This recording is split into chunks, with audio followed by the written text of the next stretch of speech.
play right, cause they can't miss. All about the game, that's a cold switch. Serving up the truth, call it ruthless. Tune in and get your fix from Blake and Vish Sports. And I know you've probably already talked about this with Grant a little bit, mainly about Jimmy Garoppolo and Trey Lance most likely, but we can get in it from just another angle and more brief, I guess. But what were your main takeaways from the Packers and 49ers Sunday night game, and how do you think both teams, how strong do you think they are after this? Because this was a pretty, I guess, highly anticipated game for both of the teams, generally speaking. So what were your thoughts?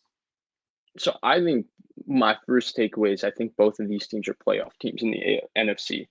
I think the Packers, given the players they have out, given the adversity they've gone through, for them to go to a place where they haven't played well, especially recently. I mean, last year they won against a Niners team that everybody was on COVID protocol or injured. But given all of those details, for them to go and play a game like that, punch the Niners in the mouth, find a way to run the football, I thought it was fantastic. And then the Niners to go down 17-0 and still fight back and compete in that game, it tells you how talented they are. So those are my, just off the front, I think both of these teams are pretty good. That's my takeaway. I don't know if they're in that upper echelon tier. I think the Rams definitely look a cut above both these two teams. I think there's real weaknesses to both these two football teams. I don't see any at the moment for the Rams, but a lot can change. We're 3 weeks into the season. Couple takeaways too. I think that you especially, we're missing Mike Pettin a little too early. I thought Joe Barry was very creative in terms of how he used his fronts to stop this run game, how he fit the run game. And I thought he had a very sound game plan. He still stayed in split safety coverage, but now when you're not scared of the quarterback or the receivers on the outside, you can play split safety coverage 10 yards from the line of scrimmage. And it's very difficult to run the ball when you're essentially facing a 9-man box within 10 yards. So I thought he was very good. I thought Aaron Rodgers once again showed why he's arguably the greatest. I mean, some of the throws he was making, the way he throws it, I mean, he's unreal. Devontae Adams is a top 5 receiver in football. All of those things are true. Couple of Niners takeaways. I think the criticism of the Niners defense is a little bit overblown, to be frank.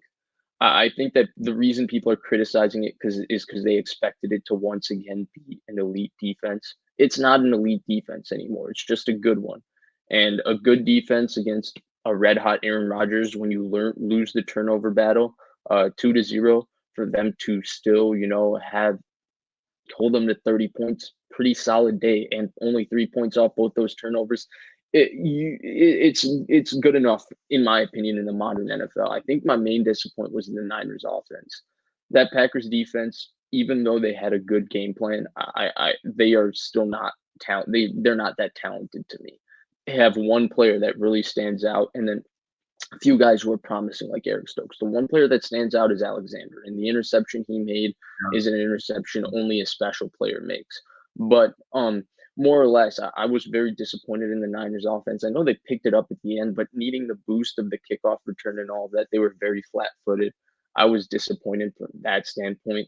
But overall, I thought it was a great game. I thought it was a great game to watch. Obviously, not the results I wanted, but I thought there was a lot of positives for both teams, and I'm interested to see how the Niners play week 4. I think you and I were kind of on the wave that the Niners maybe aren't that cinch Super Bowl favorite that everyone was locking them in as before the season. We felt they were closer to the middle of the middle. Like if the NFC has tiers and you have the top and then the middle top, we felt they were closer to that middle top tier in the NFC, somewhere 5 to 7. So we're not overly shocked by where they land in this, but I think that was kind of a takeaway from some people, that they don't look like that Super Bowl team. They do have real weaknesses that would affect them when they're playing a Green Bay, when they're playing a Rams, when they're playing a Tampa. So I think if there was a takeaway, that would be that. But I think you and I are already kind of on the same page with that, which is why both of us, I think, had the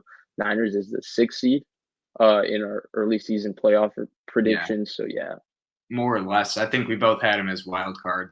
And I think you kind of hit it right on. Like, these teams definitely showed some flaws and have already. Like, the 49ers cornerback situation is really, really concerning if you're a 49ers fan. The quarterback Mhm. situation is still question mark there. And then the running game now with how many injuries they have, like Kyle Juszczyk getting a ton of carries instead of Trey Sermon, that leaves you somewhat to be concerned then for the Packers. You're right. The Joe Barry did a really good job, and I was honestly shocked at how good the defense played. I know they allowed 28 points. I would have not been surprised if they would have allowed like over 35. I kind of expected that going in, and they forced 2 turnovers. Now one of them was, as you mentioned, just an absolute.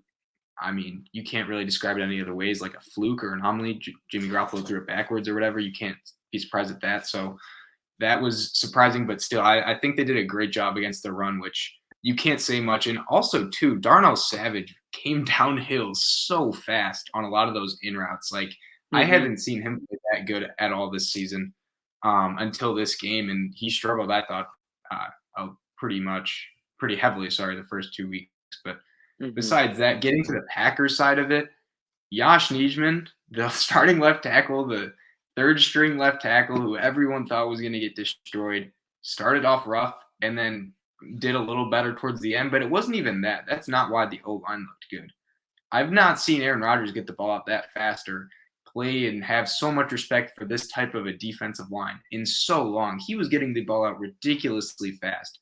And I think that was also aided in the fact that the 49ers secondary was a little short-handed because in the past, usually I feel like they would be more on top of that stuff and not allowing it. But I think it's a little bit of both. But I think that shows the great respect they have. And then and I think I alluded to it earlier, but the cornerback situation with just trusting the corners on an island, I thought at some point that adjustment would be there. Now I know the safety was kind of playing over the top at times and trying to stop that, and it's still just like the back shoulder fade is just really hard to guard. So that was my main takeaway from the Packers end and kind of the Niners end as well. But I still think the thing with the Niners is that what is going to happen with these running backs in the running situation? Because that's kind of the bread and butter, right? You run to set up the Mhm. pass, play action, all of the misdirection stuff. But they weren't able to run the ball as well. So what are they going to do there? I didn't think Sermon played bad. I don't know what it is that he's not getting more carries for, but I feel like eventually you're going to have to just put the hammer down and just give him the ball or give who's ever healthy the ball as much as you can.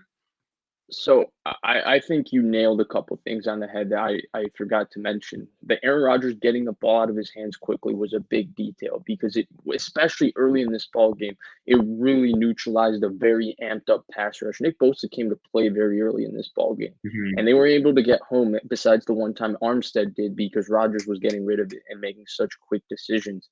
And of course, the Niners' inability to disguise their coverages, just lining up and playing in whatever they are, also really hurt them because Rodgers obviously mentally is absolutely incredible and he's immediately recognizing things and just knowing where to go with the ball and getting rid of it so quickly. So put him in a lot of bad spots from that standpoint.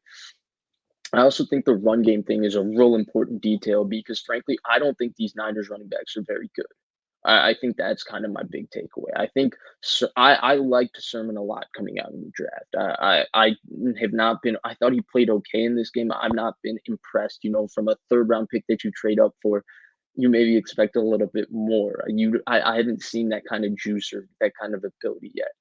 Elijah Mitchell to me is not my most favorite running back. I don't think he sees holes and has good recognition as a running back. There's a stat that's rushing yards over expected. It's similar to completion percentage over expected, like for a running back. And Mitchell actually ranks negative in that. So he's actually getting less yards than what's expected. And I said after the Lions game when he ran for 105 yards, and I thought he had a good game when I went back and watched it on film, I thought that Raheem Mostert would have run for 200 yards in that game. And I think Mhm. that's just a lot of he's just not capitalizing on everything that's there with them in the run game. And then I think Hasty's good, but Hasty has a fumbling issue, so that hurts them from that standpoint. And Yeah. obviously, so no Mostert, their run game in terms of the running backs isn't great. And then obviously, I feel like defenses are finally there with this scheme. Like Joe Barry had a clear plan on how to set the edge, and he dictated things. And the Niners weren't able to get horizontal, and they were not only able to do it in the run game, they couldn't get horizontal with reverses, end rounds, jet sweeps, speed sweeps. All of that with Debo wasn't working. They couldn't get They couldn't get the ball when they threw it to the bubble. That wasn't working. The Packers were all over everything. They were going to dictate the perimeter of this football game, and they did exactly that. In terms of what else? So I think that run game detail is very important. And then, yeah, in terms of the Packers and honestly the Niners, just moving forward, what do you think needs to change? How do you think they can solve their issues? I mean, just kind of wrapping it up, where do you think these teams go this season? Yeah, for Packers, I mean, they kind of get they have a lot easier situation considering that they're in the NFC North and the Bears did not look good. The Vikings won, and they've been in some close games. I think the record is not as indicative of how well they've played. And then the Lions have been really competitive, but they're just not. It's not their year. Like maybe a year or two, and you can see them above 500, right? So I think the Packers have a clear path to the playoffs. But one thing for me is just the defensive consistency has got to improve. I know they played great last game, but you're not going to be able to play two high safeties 10 yards off the line of scrimmage, which I did see you mentioned on Twitter, and then a bunch of other people were saying it as well. And looking back on it, you can make sense of why Darnell Savage was able to just come downhill like a missile on those crossers, and kind of same with Amos. But I don't know if I trust the defense entirely, especially the D line. They played a great game against the Niners. I'll say that they played incredible. Got to give credit where credit's due, but I think Sedarius is going to help, and Devondre Campbell is awesome. Like the Packers have a fast linebacker for the first time in a decade. Incredible. So I really think for them, it's going to be more defensive consistency. And then for the Niners, I think this cornerback situation, something's got to change, whether they're, I guess, doubling more, because when they're facing the Metcalfs, the Hopkins, the Cooper Kupps, the Robert Woods, the Lockett, they have a ton of good receivers. And are they going to be able to just, rush forward and hopefully be able to guard one-on-one and maybe with help on a couple of guys? I don't know. That's the point, right? That's the biggest point. I mean, they're a zone-heavy team. When they play split safety, they're going to play quarters. When they play single high, they're going to play cover three. The issue is when you face these quarterbacks that have the kind of arms that the Stafford, the Hopkins, or excuse me, not Hopkins, the Kyler Murrays, the Russell Wilsons have. Cover three quarters can really it can turn into just one-on-one on the outside, even though you're not in man coverage. And it can put corners in bad situations from that standpoint. And if you have aggressive throwers who are willing to take shots outside of the numbers and down the field, which all three of those guys are, they'll do what Rodgers did. And they'll see Deommodore Lenoir and DK Metcalf, or Deommodore Lenoir and DeAndre Hopkins. And all of a sudden, they're getting easy completions. It's real difficult from that standpoint. So I think their corners, I mean, the issue for the Niners, right? And we can talk about the corner, and we have hit on the corner depth. I mean, we've done like 6 topics on that since the offseason. But the corner depth, it's not an issue of the corners they have, because the corners they have are playing to the best of their capabilities. It's an issue of they didn't invest in the right kind of corners. And if you're going to be a team that invests this heavily in your defensive line, well, then you can't have a defensive line that goes up against a couple of third stringers and have Nick Bosa, Eric Armstead play okay. And then besides them, you have D Ford, who's non-existent. Okay, maybe he's coming off an injury. That's a little bit of an excuse. Samson Ebukam has he played this season? He has not been impactful this season at all, unless they manufacture pass rushes for him through stunts and other things like that by doing changes with their front. So that's another one. DJ Jones has been rock solid, but Javon Kinlaw has been in and out of the lineup. He's been injured. He hasn't been as impactful as you would expect. Zach Kerr, who was supposed to be a contributor, has struggled. Contavious Street has been all right. Kevin Gibbons got hurt. This defensive line that has so much investment, that's supposed to have the depth, has not been contributing, because you didn't invest in the cornerback position. That's the point. But if this defensive line plays up to par, then you can protect your corners. But you invested in a defensive line that's not dominating games, and that's exposing your corners. And people are always ready to jump on Dante Johnson and Josh Norman and these guys. Well, there's a reason that Josh Norman got signed 2 weeks ago and wasn't signed for the last 6 months. Yeah. There's a reason Dante Johnson's a career journeyman. Like, you can't expect these guys to succeed in situations where they shouldn't be in. the issue with the Niners cornerbacks is not a player issue. It's a philosophical issue. They have not invested in the position, and that's biting them in the butt. And the players should not be blamed for an organizational handicap that they've put on this team by making their one big move this year. I mean, look at how good Casey Hayward is playing. He was available for 2 months. They didn't make Yeah, a move. he's been amazing The this year. AJ Bouye, they could have made a move. There were a lot of veteran corners who could have helped solve this problem. They made 3 moves at cornerback. They drafted 2 guys outside of the top 100 picks, which is difficult to get 2 starting corners out of which one guy doesn't look ready to play because he didn't play last year in Ambry Thomas. We'll see how it goes for him. And Lenore has been good for a 5th-round pick, no doubt about it. And then their other investment was giving Jason Verrett a below-market contract but you're also talking about a guy who's played 1 year in the last 4. So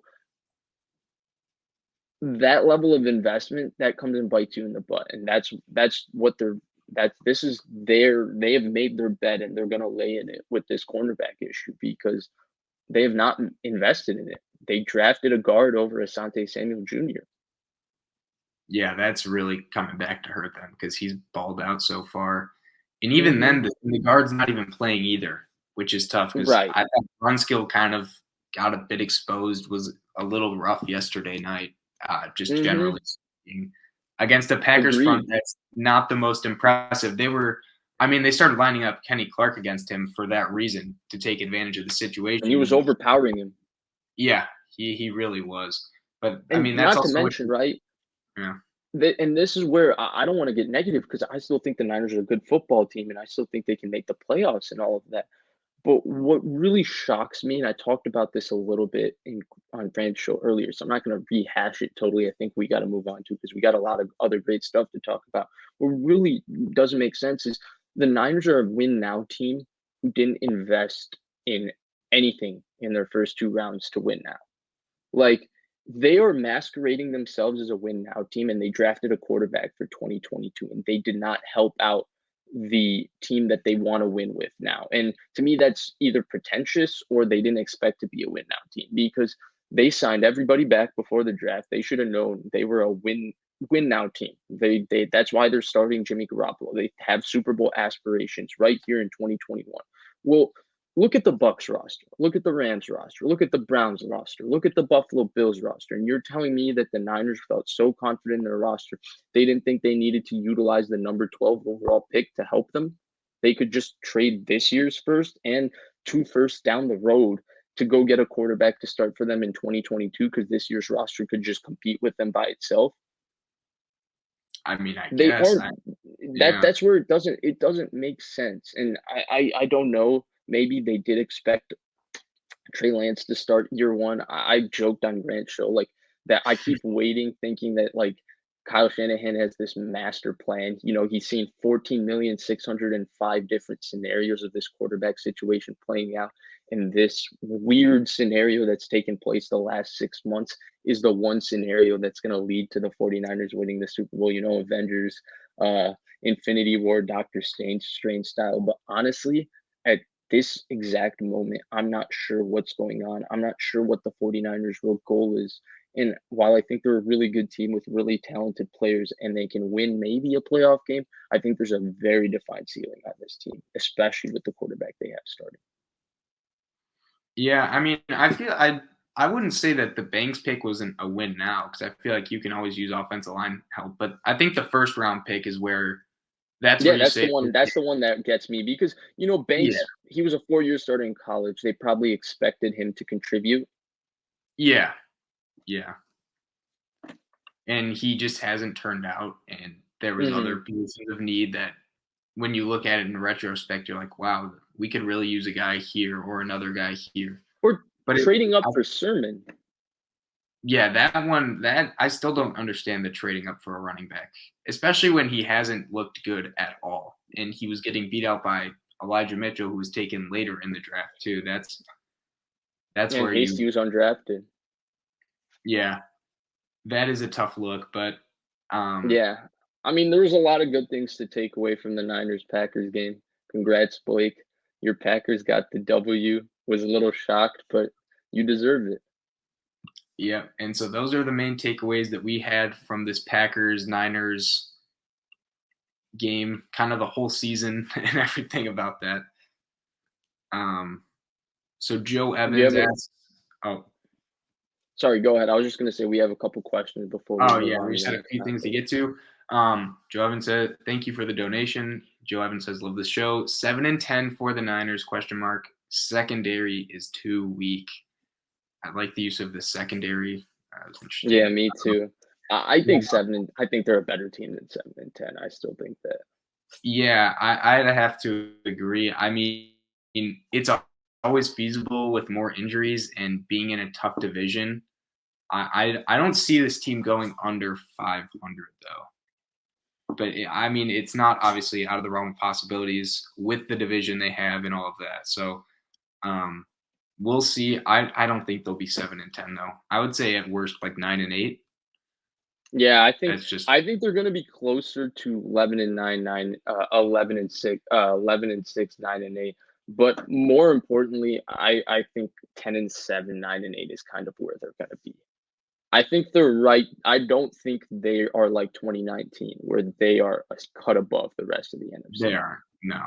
To me, they fit right in with the Carolinas, the New Orleans, Seattle, those type teams. They're going to be fighting in the thick. They're going to be in the thick of the wild card race to me, and that's not a bad thing. That means they're a good team.